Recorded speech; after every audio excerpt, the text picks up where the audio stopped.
ፕሬዝዳንት ትራምፕ የኢራኑን ጀነራል ቃሲም ሱሌይማንን ባለፈው ሳምንት አስገደሏቸው። በኢራንና በአካባቢው ሀገሮች አንቱ የተባሉት ጀነራል ቃሲም ሱሌይማን ከ20 ዓመታት በላይ በኢራን የጦር አዛዥነት ቆይተዋል። በ62 ዓመታቸው የተገደሉት የጀነራል ቃሲም አሟሟት አካባቢውን በስጋትና በጭንቀት ወጥሮታል። የጀነራል ቃሲም መገደል በወዳጆቻቸውና በሀገራቸው ሰዎች ብቻ ሳይሆን በአሜሪካም ጭቅጭቅ አስነስቷል። እርምጃው የአካባቢውን ጉዳዮች ያላገናዘበ፣ ምክር ቤቱ ያልመከረበት ግንፍል እርምጃ ነው የሚሉት አሉ። ሜጀር ጀነራል ቃሲም ሱሌይማን በሁለት መልክ የሚታዩ የዘመናችን ጀነራል ናቸው። የኢራንን ጥቅም ለማስከበር የሺዓ ሙስሊሞችን አደራጅተው ለመብትና ለጥቅማቸው እንዲታገሉ በመስራታቸው አብረውም በመታገላቸው ሀገራቸውና አጋሮቿ ቅዱስ ያደርጓቸዋል። ጀነራል ሱሌይማን ጀግናችን ነው እያሉ ያወድሷቸዋል። በየመን፣ በአፍጋኒስታን፣ በሶሪያ፣ በሊባኖስ፣ በኢራቅ፣ በፍልስጤም ያሉ ሺዓዎችና ዓላማ ያቆራኛቸው ሁሉ ውዳሴ ያሽጎደጉዱላቸዋል። እንግዲህ ለነዚህ ቡድኖች ጀነራል ቃሲም ሱሌይማን የጀግኖች ጀግና ናቸው። ለተቀናቃኞቻቸው ለእስራኤል፣ ለአሜሪካና ለምዕራባውያን፣ ለኢራቅና ለየመን ሱኒዎች፣ ለሶሪያ የመንግሥት ተቀናቃኞች፣ ለሳውዲ አረቢያ ጄኔራል ቃሲም እርኩስ ናቸው። እጃቸውም በንጹሐን ደም የተነከረ ነው። ገዳይ ናቸው። ሜጀር ጀነራል ቃሲም ይህን የመሰለ ሁለት ገጽታ። ጀነራል ቃሲም ሱሌይማን በሀገራቸው ከፍተኛ የሚባለውን ወታደራዊ ሥልጣን ይዘው ቆይተዋል። ልዩ ትኩረት የሚሰጠውን የቁድስ ኃይል አዛዥ ሆነው ለ20 ዓመታት በአዛዥነት ለመቆየት ጀነራል ቃሲም የመጀመሪያው አዛዥ ናቸው። የቁዱስ ልዩ ኃይል አዛዥነት ልዩ ተልዕኮ፣ ልዩ ሰራዊት የሚመራ ዘመናዊና ውስብስብ የሆነውን ቴክኖሎጂ እየተጠቀመ ከኢራን ውጪ ግዳጁን የሚፈጽም ኃይል ነው። ጀነራል ቃሲም የኢራን ከፍተኛ ገዢ የሆነው እስላማዊ ምክር ቤት በቀጥታ ትዕዛዝ በሚያሰማራው ሰራዊት አዛዥ ሆነው በመስራታቸው ከፍተኛ ክብር አሰጥቷቸዋል። በጦርነት አድገው በጦርነት የጎለመሱት ጀነራል ቃሲም የሀገራቸውን ወታደራዊ ተልዕኮ ይዘው ለ40 ዓመታት ያህል ሲደክሙ ቆይተዋል።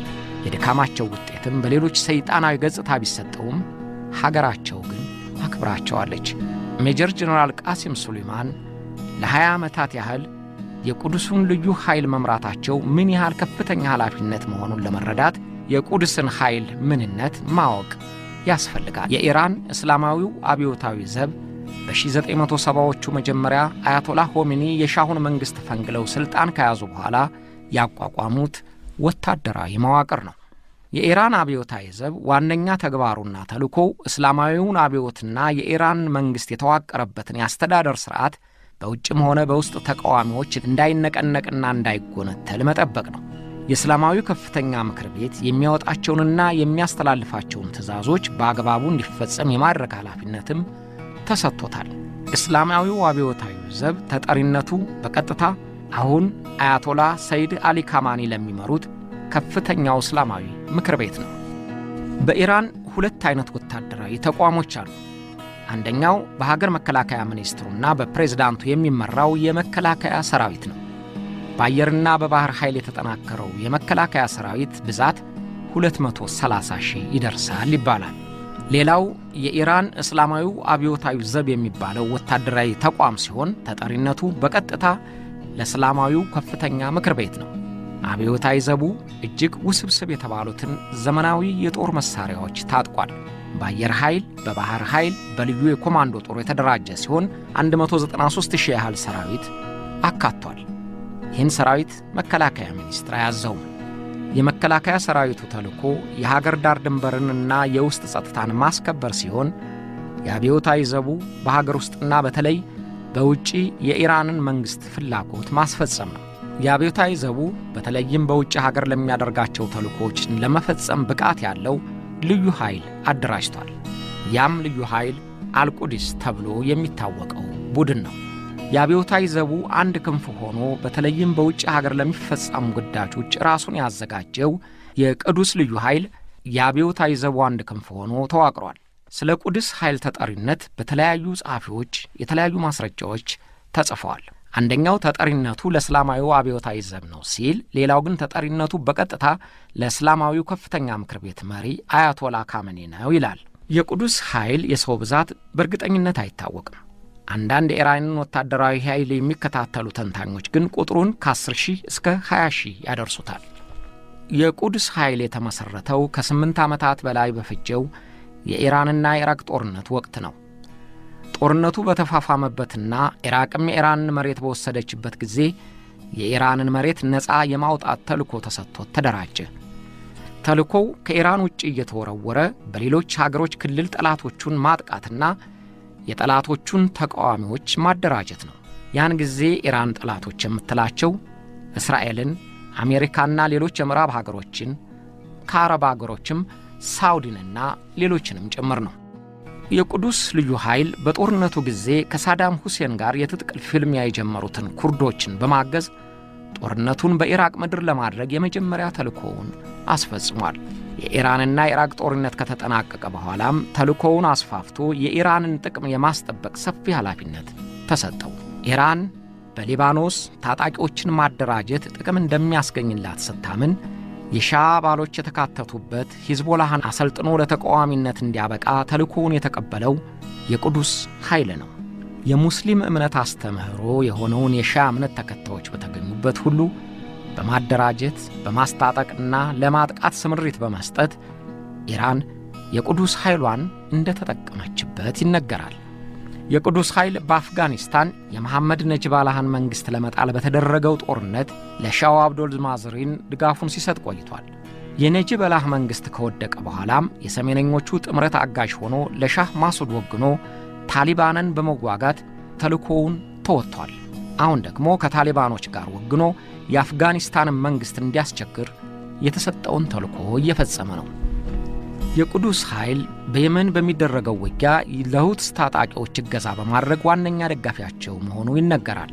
በቅርቡ በሳውዲ አረቢያ የነዳጅ ማከማቻ ላይ የደረሰውን የሚሳኤል ጥቃት የተኮሰው የቁዱስ ኃይል መሆኑን አሜሪካና ሳውዲ አረቢያ ያምናሉ። የየመኑ ሁቲዎች ግን እኛ ነን ያወደምነው ቢሉም የሚያምኗቸው አላገኙም። የሶሪያውን በሽር አልአሳድን ይፋለሟቸው ከነበሩት ታጣቂ ተቃዋሚዎቻቸው ኢራን ልትታደጋቸው ስትወስን ተልእኮውን የተቀበለው የቁዱስ ልዩ ኃይል ነው። የልዩ ኃይሉ አባላት ማገዝ ብቻ ሳይሆን በጦር ግንባር እየተገኙ ከሶሪያ መንግሥት ጎን ሆነው ተዋግተዋል። በውጤቱም የተቃዋሚዎቹ እንቅስቃሴ ተገትቶ በሽር አልአሳድ ከሥልጣናቸው ላይ ለመቆየት ዋነኛ ድጋፍ ሆኗቸዋል። ከሳዳም ሁሴን ሥልጣን መውደቅ በኋላ በኢራቅ ሥልጣን የያዙት የሺዓ ተከታዮች ከቀድሞው የሱኒ እምነት ተከታዮች ከበዙበት የኢራቅ ጦር ኃይል አባላት ከሚካተቱበት አመፅና ጥቃት ለመከላከል የቁዱስ ኃይል እገዛ በእጅጉ ረድቷቸዋል። ሳዳም ሁሴን ከነ አሜሪካ ጋር ለጦርነት በተሰላለፉ ጊዜ ኢራን የቁዱስ ኃይሏን በፍጥነት አንቀሳቅሳ በጦርነት ተወስዶባት የነበረውን መሬት ተቆጣጠረች። ከሳዳም ሁሴን በኋላ በኢራቅ ለተፈጸሙ በርካታ ግድያዎች የቁዱስ ኃይል እጁ አለበት እያሉ እና አሜሪካ በእጅጉ ያማርራሉ። በተለይም ለአሜሪካ ዜጎች ግድያ የኢራኑ ልዩ ኃይል ሲጠቀስ ቆይቷል። የአይኤስ ጽንፈኛ እስላማዊ ታጣቂ የኢራቅን አብዛኛውን መሬት ሲወስድ በጀነራል ቃሲም ሱሌይማን የሚመራው የቁዱስ ኃይል በግንባር ውጊያ እስከ መካፈል ደርሷል። ማሱሉን ከጽንፈኛው ታጣቂ ቡድን ለማስመለስ በተደረገው ዘመቻ የሰለጠኑና ዘመናዊ መሳሪያ ታጥቀዋል የሚባሉት የቁዱስ ልዩ ኃይል አባላት አስተዋጽኦ ከፍተኛ እንደሆነ ይነገርላቸዋል። የቁዱስ ኃይል አባል ለመሆን ከፍተኛ ትምህርት ያስፈልጋል።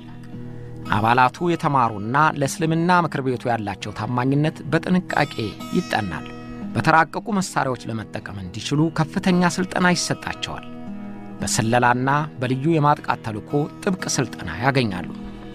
አባላቱም በስለላ፣ በፋይናንስ፣ በፖለቲካ፣ በልዩ ዘመቻ ክፍል ይመደባሉ። የቁዱስ ኃይል ዋናው መስሪያ ቤት በቴህራን የነበረው የቀድሞ የአሜሪካ ኤምባሲ ሲሆን በተጨማሪ በኢራንና ኢራቅ ወሰን ላይ ዋና ማዘዣ ጣቢያውን መስርቷል። በኢራቅ ያለው መንግሥት በሺዓዎች እንዲመራ ለማድረግ ኢራን የምትከተለውን ፖሊሲ ዋና አስፈጻሚዋ የቁዱስ ኃይል ነው። አሜሪካና የናቶ ባለቃል ኪዳን ሀገሮች የሚደግፉትንና ለመተግበር የሚፈልጉትን ለማክሸፍ ቀዳሚ ሆኖ የሚጋረጠው የቁዱስ ኃይል አሁንም አሜሪካ ከኢራቅ ጦሯን እንድትስብ የማዋከብ እንቅስቃሴውን አላቋረጠም። በአሁኑ ጊዜ የአሜሪካ የጦር ሰራዊት ከኢራቅ ምድር እንዲወጣ የሚነሳው ጥያቄ እየጎላ ሄዷል። ከጀነራል ሱሌማን ግድያ በኋላም ፓርላማው የአሜሪካ ጦር እንዲወጣ ወስኖ ያስፈጻሚውን አካል ይሁንታ እንዲያገኝ ተልኳል። ትራምፕ ደግሞ ጦሬን አላስወጣም፣ አስወጣ ከተባልኩ አሜሪካ ያወጣችውን በቢሊየን የሚቆጠር ዶላር ክፈሉኝ እያሉ ይዝታሉ። የቅዱስ ኃይል በመሳሪያዎች ግንባታም ተሳታፊ ነው። እነ ሂዝቦላህ የታጠቁትን የምድር ለምድር ተምዘግዛጊ ሚሳኤል፣ ታንክ ሰንጥቆ መምታት የሚችል ሮኬት አምርቶ በመጠቀም ችሎታውም የታወቀ ነው። ፕሬዝዳንት ጆርጅ ቡሽ በወታደሮቻችን ላይ ጉዳት የሚያደርሱትን መሳሪያዎች ለተቃዋሚዎቻችን የሚያቀርበው የቅዱስ ኃይል መሆኑን እርግጠኛ ነኝ። እርግጠኛ ያልሆንኩት የቅዱስ ኃይልን የሚያዘው ማን እንደሆነ ነው ብለው እስከ መናገር ደርሰዋል። በእርግጥ ደግሞ የእስላማዊ አብዮቱ ዘመም ሆነ በስሩ የሚገኘውን የቅዱስ ኃይል ምን እያደረገ እንደሆነ በተለይ በውጭ ሀገር ተልኮው ፕሬዝዳንቱም ሆነ የውጭ ጉዳይ ሚኒስትሩ ሊያውቁ አይችሉም። ሁሉንም እንቅስቃሴ የሚያውቁትና ሪፖርቱ የሚደርሳቸው የእስላማዊ ምክር ቤት መሪ አያቶላ አሊ ኮሚኒ ናቸው። እንኳንስ የውጭ ጉዳይ ሚኒስትር ፕሬዝዳንቱም የቅዱስ ኃይል በውጭ ሀገር የሚሠራውን ነገር አያውቁም ብለዋል የቀድሞ የቴህራን ከፍተኛ ባለሥልጣን ሞሲን ሳዚግራ። ይህን ሁሉ የምነግራችሁ ትራምፕ ያስገድሏቸው ጀነራል ቃሲም ምን ያህል የኢራን ከፍተኛ ሰው እንደነበሩና የሚያዙት ልዩ ኃይልም ምን ያህል ከፍተኛ ግዳጅ ለመወጣት የተደራጀ መሆኑን ለማሳየት ነው። ይህንኑ እጅግ አደገኛና ውስብስብ ተልእኮ ለመፈጸም የተሰማራውን ክፍል ለ20 ዓመት መምራታቸውም የኢራን ቁልፍ ሰው መሆናቸውን እንደሚያሳይ ለማስታወስ ነው።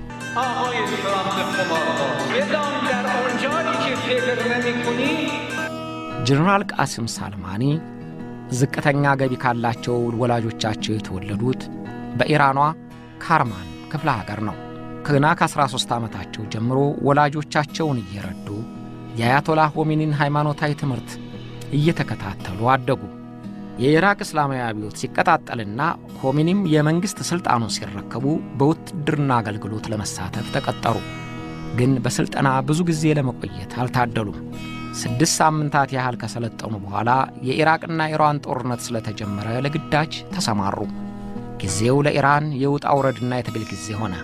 በተለይ ከኢራቅ ጋር ለዓመታት የዘለቀው ጦርነት ወታደሮቿ አስፈላጊውን ወታደራዊ ሥልጠና እንዲያገኙ አላስቻላቸውም። እንደ ጀነራል ቃሲም ያሉት የኢራን ተዋጊዎች የጦርነት ሥልጠና የወሰዱት በአሸዋ ገበታና በካርታ ንድፍ አይደለም። ጦርነት መምራት የለመዱት ክፍል ውስጥ ተቀምጠው ሜዳ ላይ ተዝናንተው የሚጥም እየበሉ አይደለም።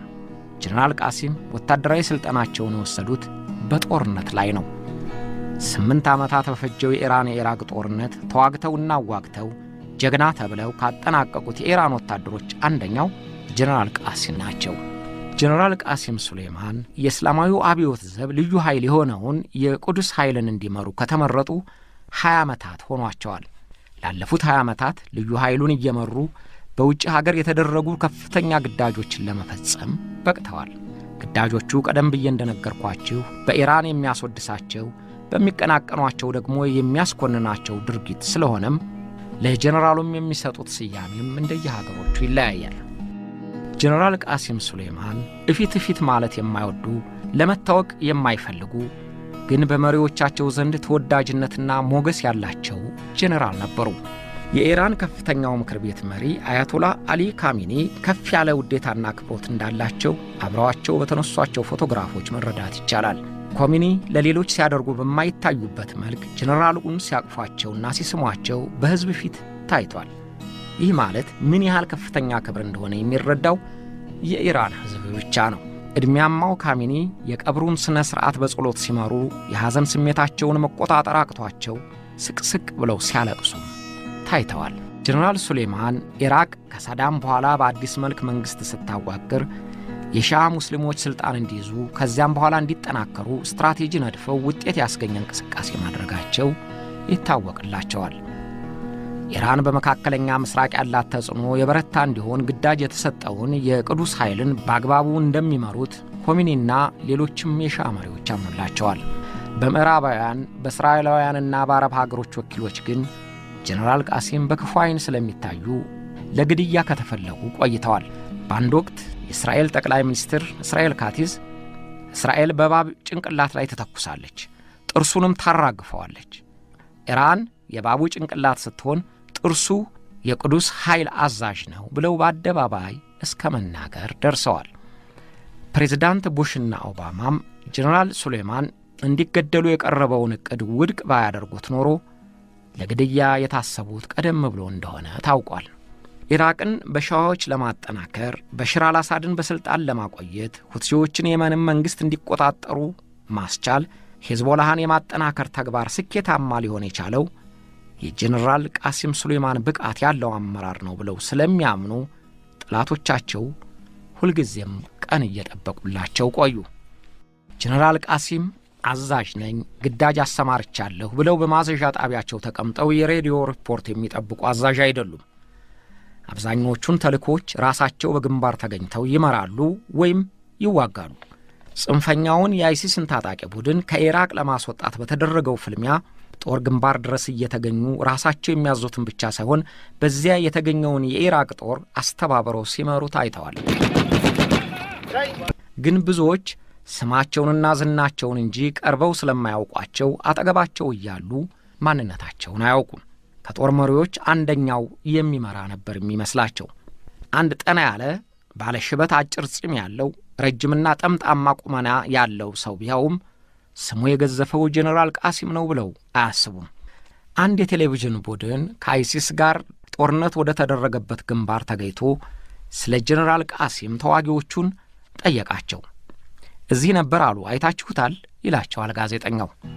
ከአንድ ሰው በስተቀር ሁሉም እረ አልመጣም እያሉ መለሱለት።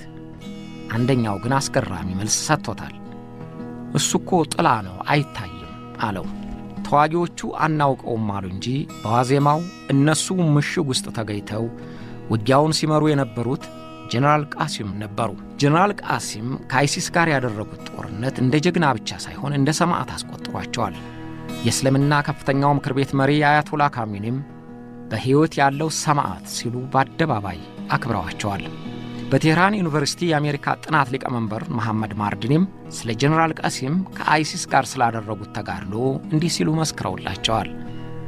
እንደሱ አይነት ሰዎች ባይኖሩ ኖሮ ቀጠናው በሙሉ ጥቁር ባንዲራ የሚውለበልብበት ይሆን ነበር። ጀነራል ቃሲም ጠላቶቻቸው ጠንካራና ብዙ በመሆናቸው ጥንቃቄ የተሞላ እንቅስቃሴ ያደርጉ እንደነበረ የታወቀ ነው። በተለያዩ ጊዜያቶች ተገድሏል የሚል መረጃ ሲነገርባቸውም ነበር። በ1998 ዓመተ ምህረት ገደማ የኢራን የጦር ሽማምንትን ይዞ ሲበር የነበረ አይሮፕላን በተከሰከሰ ጊዜ ጀነራል ቃሲም አሉበት ተብሎ ሞታቸው ተወራ። በ2004 ዓመተ ምህረት ግድም ደማስቆ ላይ በተጣለ ቦምብ የፕሬዝዳንት በሽር አልአሳድ ረዳት ሲገደሉ አብረው ሞተዋል ተብሎ ነበር። ከ4 ዓመት በፊትም አሌፖን ከታጣቂዎች ለማስለቀቅ በተደረገው ጦርነት ቆስለዋል ወይም ተገድለዋል ተብሎ ነበር። ባለፈው ጥቅምት ወር ኢራን ጀነራል ቃሲም ሱሌይማንን ለመግደል በእስራኤልና በአረብ ሀገር ወኪሎች የተጎነጎነውን ሴራ አጨናገፉት የሚል መግለጫ ሰጥታለች። ጀነራል ቃሲም ሱሌይማን ጠንካራ የሆኑት ጠላቶቻቸው የሚዶሉቱባቸውን የግድያ ሴራ ያልፈውት ነበር። ግን ባለፈው ዓርብ ቀን ጎድላባቸው ኖሮ ሊያልፏት አልቻሉም። ዓርብ ታኅሳስ 24 ቀን 2012 ዓመተ ምህረት በኢራቅ የሰዓት አቆጣጠር ባካል ሌሊት 6 ሰዓት ተኩል ላይ በባግዳድ አየር ጣቢያ ከፍተኛ የፍንዳታ ድምፅ ተሰማ። ፍንዳታው ከአየር ላይ የተምዘገዘገ የጦር መሳሪያ መሆኑን የአካባቢው ሰዎች አይተውታል። የዛን ፍንዳታ ዜና መጀመሪያ የተናገረው የኢራቅ የጦር ኃይል ሬዲዮ ነው። በመጀመሪያ ዘገባው ከአየር ላይ በተተኮሰ ጥቃት ከመኪና ውስጥ ያሉ ጥቂት ሰዎች የመቁሰል አደጋ ደርሶባቸዋል የሚል ዜና ተናገረ። ከዚህም ዜና ጋር በጥይት የተጨፈላለቁና መኪና የመሆናቸው ምልክቱ የማይታወቅ 2 ተሽከርካሪዎች ሲቃጠሉ የሚያሳይ ፎቶ ተለቀቀ። ከሌሊቱ 8 ሰዓት ሲሆን ወደ ባግዳድ አየር ማረፊያ የሚወስደው መንገድ ለትራፊክ ዝግ ሆነ። በዚያው ሰዓት የኢራቅ ሕዝባዊ ንቅናቄ ኃይል ቃል አቀባይ በጥቃቱ 5 አባሎችና 2 እንግዶች እንደሞቱ ለመጀመሪያ ጊዜ ተናገረ። የኢራቅ ሕዝባዊ እንቅስቃሴ ኃይል የሚባለው በመንግሥት የሚደገፍና የሺዓ ታጣቂዎች የሚበዙበት የአይኤስን እንቅስቃሴ ለመግታትና ባግዳድን ለመጠበቅ የተደራጀ ታጣቂ ቡድን ነው። ይህን መግለጫ ካወጣ ጥቂት ጊዜ በኋላ እውነተኛውና የደረሰው አደጋ ተነገረ። የሆነውም እንዲህ ነበር። ዓርብ ታኅሳስ 24 ቀን 2012 ዓ.ም ሜጀር ጀነራል ቃሲም ሱሌይማንን የያዘውና ከደማስቆ የተነሳው ኤርባስ አይሮፕላን በባግዳድ አይሮፕላን ጣቢያ ላይ አረፈ። አይሮፕላኑ እስካሁን ባልታወቀ ምክንያት መድረስ ከነበረበት ሰዓት 2 ሰዓት ያህል ዘግይቷል። ያን ዕለቱኑ ከኢራቅ ጠቅላይ ሚኒስትር አዲል አብዲል ማህዲ ጋር ለመገናኘት ቀጠሮ ስለነበራቸው የጀነራል ቃሲም መምጣት የተጠበቀ ነበር። 2 መኪናዎች አይሮፕላን ጣቢያ ድረስ ሄደው ተቀበሏቸው። በሁለቱ መኪናዎች 10 ሰዎች ተሳፈሩ። ኢራናውያኖቹ ሜጀር ጀነራል ቃሲም ሱሌይማን፣ ብርጌዴር ጀነራል ሁሴን ፖርሻሩር፣ ኮሎኔል ሳሩድ፣ ሻለቃ ሃዲና ሻለቃ ጃሄድ፣ ከኢራቅ አቡ ማህዲ፣ መሐመድ አልሻባኒ፣ መሐመድ ራዛ፣ ሐሰን አብደል ሃዲ፣ ሃይድሪ አሊ የተባሉ የሕዝባዊ ንቅናቄ አባላት ተሳፈሩ። ከሌሊቱ 7 ሰዓት ግድም 2ቱ ተሽከርካሪዎች ወደ ባግዳድ መሃል ለመግባት ሲንቀሳቀሱ ሰው አልባ በራሪ ተከተለቻቸው። ኢላማዋ ውስጥ አስገብታም በርካታ የሚሳኤል አረር ተኮሰችባቸው። 2ቱም መኪኖች እንዳልነበር ሆነው ሲነዱ በውስጧ ያሉት ሰዎች በሙሉ አለቁ። አካባቢው በቁጣና በሐዘን በአንድ እግሩ ቆመ። የኢራን አካባቢዎቿ ወዳጆቿም ጠላቶቿም ጆሮአቸውን አቁመው ሰሙ። መሪር ሐዘንና ቁጭት በኢራን በረሃዎችና ተራራዎች ተስተጋቡ። ኢራቅ አለቀሰች፣ ሶሪያ አዘነች፣ ሐማስና ሂዝቦላህ ተናደዱ። በዚያው ልክ ደስ የሚላቸው ሀገሮች በደስታ ዘለሉ። ጥቃቱን ያደረሰው የአሜሪካ የጦር ኃይል በፕሬዝዳንቱ ትዕዛዝ በሰው አልባ በራሪ ጀነራል ሱሌይማንን መግደሉን ለመናገር አልዘገየም። ፕሬዝዳንት ትራምፕ ያን ዕለት በትዊተር ገጻቸው የአሜሪካን ባንዲራ ለጥፈው በማግስቱ የገደልነው እኛ ነን እንኳንም አደረግነው በሚል ድምጸት ቃሲም ለብዙ አሜሪካውያን መሞት ተጠያቂውና የብዙዎች ደም በእጁ ላይ ስላለበት ገድለነዋል አሉ። ኢራን የበቀል እርምጃ ወስዳለሁ ካለች 52 ኢላማዎችን መርጠንላታል ሲሉ አስፈራሩ። 52 ማለታቸው የኢራን አብዮት ሲጀመር ታግተው የነበሩትን 52 አሜሪካኖች ለማስታወስ ነው ተብሏል። የትራምፕን ይህን አነጋገራቸውን ግን ኮንግረሱ በተለይም ዲሞክራቶቹ የምን አምባገነን መሆን ነው፣ ኮንግረሱ ሳያውቀው እንዴት እርምጃ ወስዳል ይላል ሲሉ ተናደውባቸዋል።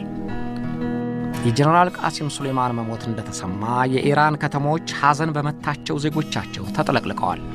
የሟቾቹ አስከሬን በባግዳድ በሚገኘው የሺዓ ቅዱስ ቦታ ተወስዶ ሐዘን ከተደረገ በኋላ የኢራቅ ሕዝባዊ ንቅናቄ ምክትል አዛዥ የነበሩት የአቡ ማህዲና የሌሎች ኢራቃውያን አስከሬን እዚያው ሲቀበር የጀነራሉና ሌሎች ኢራናውያን አስከሬን ወደ ትውልድ ሀገራቸው ወደ ቴህራን ተወሰደ። የመለያ ምርመራም ተደርጎላቸዋል ተብሏል። እርግጥ ከመለያ ምርመራውን በፊት የጀነራል ቃሲም አስከሬን ባደረጉት ቀለበት ቀድሞ ተለይቶ እንደነበረ ተነግሯል። አስከሬናቸው በተለያዩ ቦታዎች ተዘዋውሮ የሚወዳቸው ሕዝብ ሐዘኑን እንዲወጣ ተደርጓል። በሐፋዝ በማስሃድ ከተሞች ተዘዋውሮ ለሕዝብ እየታየ በከፍተኛ ልቅሶ ታስቧል። መቼም የለቀስተኛው ብዛት ከቀድሞው የኢራን መሪ አያቶላህ ሆሜኒ ወዲህ ታይቶ አይታወቅም ተብሎለታል። ከብዛቱ የተነሳም 50 የሚሆኑ ሐዘነተኞች በሰው ብዛት ተጨፈላልቀውና ተረጋግጠው አየር አጥተው ሞተዋል። በቴህራን በተደረገው የሐዘን ሥርዓት ራሳቸው አያቶላህ ካማኒ በመሩት ጸሎት በክብር ተፈጽሟል። 1 ሚሊዮን ይሆናል ተብሎ የተገመተው ሕዝብ ተገኘበት። አያቶላህ ሆሜኒ እያለቀሱ በመታየታቸው የሕዝቡንም ሐዘን አብሶታል። ቀብራቸውም በትውልድ ከተማቸው በከርማን የሚፈጸም ሆኗል። اللهم إن كانوا محسنين فزد في إحسانهم وإن كانوا مسيئين فتجاوز عنهم። በጀነራል ቃሲም ግድያ የተለያዩ ቡድኖችና ሀገሮች ቁጣቸውን ከማሰማት አልተቆጠቡም። ሂዝቦላህ ከፍተኛ ሰልፍ አድርጎ በአሜሪካ ላይ ያለውን ቁጣና ቅሬታ ገልጿል። አሜሪካ ጀነራል ሱሌይማንን በመግደሏ እጅግ ተሳሳተች ሲል የበቀል እርምጃው እንደማይቀር አስጠንቅቋል። የሐማስ ሊቀመንበር የጀነራሉ ግድያ አሜሪካን ብዙ ዋጋ ያስከፍላታል ብለዋል። في الحرس الثوري الإيراني أقول الذي مضى عليه إنه إذن شهيد القدس شهيد القدس شهيد القدس.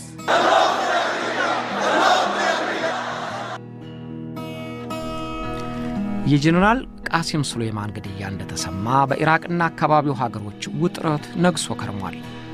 ስጋቱ ለአሜሪካም ጭምር አልቀረላትም። በአሜሪካ የውጭ ጉዳይ መስሪያ ቤት በኢራቅ ውስጥ የሚገኙ አሜሪካውያን በእግር በፈረስ ብለው ከኢራቅ ምድር ፈጥነው እንዲለቁ አሳስቧል። በከፍተኛ ካምፓኒዎች የተቀጠሩትን ጭምር ቅሌን ጨርቄን ሳትሉ ወደ ጎረቤት ሀገሮች ሂዱልኝ ሲል አሳስቧል። በኢራቅ የሚገኘው የአሜሪካ ኤምባሲም ወደ ኤምባሲው ለመምጣት እንዳይሞክሩ የአሜሪካን ዜጎች አስጠንቅቋል። የአካባቢውን ስጋት የተጋራው ፔንታገንም ከ82ኛው የአየር ወለድ ክፍል 3500 የሚሆኑ የአሜሪካ ወታደሮችን ወደ ኢራቅ በፍጥነት አጓጉዟል። ኢራን የበቀል እርምጃ እንደምትወስድ ግልጽ መልእክት አስተላልፋለች። የአሜሪካ 35 የሚሆኑ ኢላማዎችን ለመምታት ተዘጋጅቻለሁ ብላ በይፋ ተናግራለች። የአብዮቱ ዘብ ጄኔራል የሆኑት ጎልማሊ አቡ ሐማዝ ኢራን አሜሪካኖችን በተገኙበት ቦታና በደረስንበት ቦታ ሁሉ ትቀጣቸዋለች ሲሉ ዝተዋል። ኢራን ለንዴቷ ማብረጃ እንዲሆናት ሳትውል ሳታድርም በኢራቅ ባለ የአሜሪካ ወታደሮች ካምፕ ሮኬት አስወንጭፋለች። የደረሰውን ጉዳት ግን አልተናገረችም። ተዘጋጅተንበት ስለነበረ በሮኬቱ ጥቃት በሰው ሕይወት ላይ አንዳችም ጉዳት አላደረሰም ያሉት ፕሬዝዳንት ትራምፕ ውለው አድረው እንነጋገር ባይ ሆነው ተገኝተዋል። ከኢራን ጋር ያለምንም ቅድመ ሁኔታ ለመነጋገር ዝግጁ ነን ብለዋል ፕሬዝዳንት ትራምፕ። ኢራን ለዚህ አስተያየት መልስ አልሰጠችም። የኢራንን ፊቷን አያሳየኝ ይሉ የነበሩት ትራምፕ ጀነራል ቃሲምን ካስገደሉ በኋላ እንነጋገር ማለታቸውን እያጠናቸው ይመስላል። ወይም ወንድማችን ሞቶ ሆነና ዘላይ ቤታችን ተቃጥሎ ቆመና አመድ ላይ እንታረቅ ቢሉ ወርቅ ይጠናል ወይ እንዳለው የሀገራችን ሸላይ ኢራናውያኖችም ምን አይነት ርቅ እያሉ እየጠየቁ ይሆናል።